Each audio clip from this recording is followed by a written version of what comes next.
A body moves with an initial velocity u meters per second in a straight line on a smooth horizontal surface. It travels with a constant acceleration of a meters per second per second. After t seconds, it has a velocity v meters per second.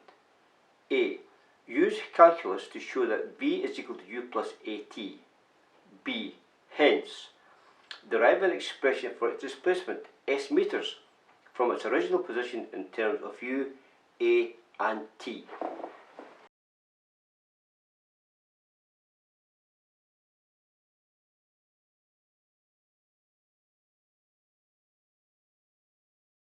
Now, the mathematical technique called calculus is very important in physics, and we use it throughout our physics careers. So we've got to have some sort of idea not only how to differentiate and integrate things. It's a relatively straightforward thing to do in many respects, but we've got to know a wee bit of the background as well, especially when we take the subject further.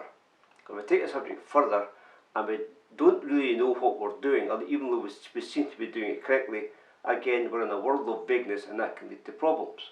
So I'm going to give you the background to this problem by explaining very briefly what this calculus is all about. Well, it's in two parts: differentiation and integration. Now, when we're differentiating a function, we're ultimately finding its rate of change, and we write that as df of x by dx or dy by dx. It's the rate of change of y with respect to x. But when we're using calculus to do our physics problems, our y's and our x's are very real physical quantities with units, and the units have been indicated in the question that we've been asked to do. For example, acceleration, well, that's equal to dv by dt. Acceleration, by definition, is the rate of change of velocity. We're also going to come across velocity is equal to ds by dt, because velocity by definition is the rate of change of displacement. Notice differentiation, we're working with ratios here, and very often dt, or time, is on the bottom. So we're going to come across these two expressions and work with these. Now, when it comes to integral calculus, we're no longer finding the ratio dy by dx. It now becomes a product, f of x times dx, summed over an infinite number of values from x1 to x2. How does this work then? Well, suppose we have a tiny wee increment dx on the x-axis, and we multiply it by the value of the function at that point. Now, we call it a point because dx is infinitesimally small. Then we get this infinitesimally thin rectangle. Add up all these infinitesimally thin rectangles all the way from x1 to x2, we have this space under the curve, which we often call the area under the curve. Now, in physics, though, f of x and dx will both represent physical quantities, so the area under the curve will depend on what f of x and dx are. Now, if you're working in a maths class, it's a pure maths class, then f of x and dx are simply dimensionless numbers. So suppose we've got this expression here then, integral from x1 to x2 of dx, where f of x is equal to 1. What does this mean? Well, all we're really doing is we're adding up all the tiny wee increments dx all the way from x1 to x2, and our answer is going to be x2 minus x1. So if we start off at 7, for example, and we add up all the wee changes in x all the way up to 12, our answer is going to be 5. 12 take away 7. In the physics class, though, or the mathematics of mechanics, x is replaced by a number with a physical quantity that has dimensions. For example, suppose x is replaced by t, and we're integrating from t1 to t2.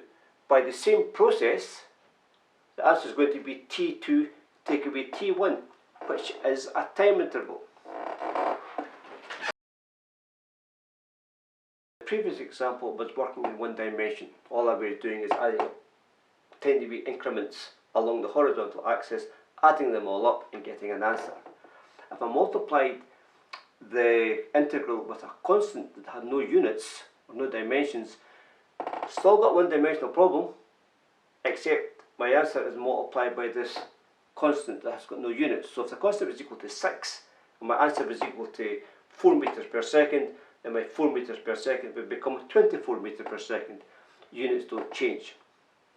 But in our problem, we have this expression, u times dt, where u has got units. It's a constant value, but it still has units.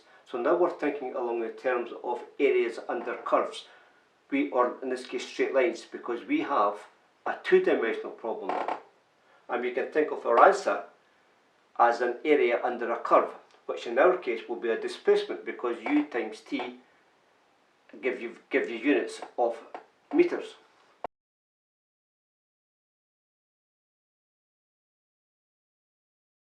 Now we're asked to integrate from 0 to t dt, where t is equal to f of t. So what does that graph look like? Well, if t is equal to f of t, for every t along the horizontal axis, we're going to get the exact same value along the vertical axis. So if t is equal to 3, f of t is also equal to 3. If t is equal to 4, f of t is also equal to 4. Now that gives you the line x equals y that we're all familiar with.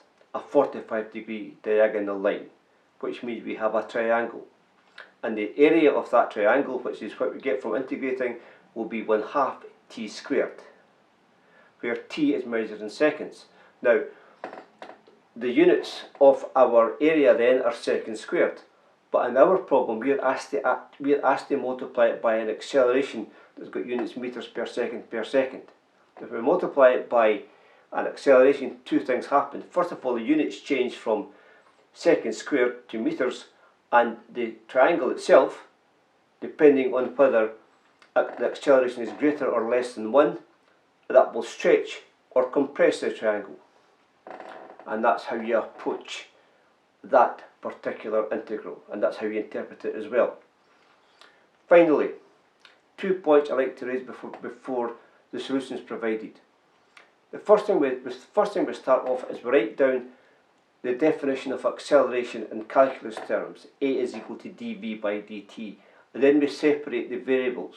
We get the t's on one side, and dependent variable on the one side, and the dependent variable on the other side. Now, so then we end up with a dt is equal to dv. Now it doesn't matter what mathematical process we impose on that expression, both sides will always be the same. They'll always be equal. And the mathematical process we'll apply to this will be, of course, integration. Finally, the limits of integration.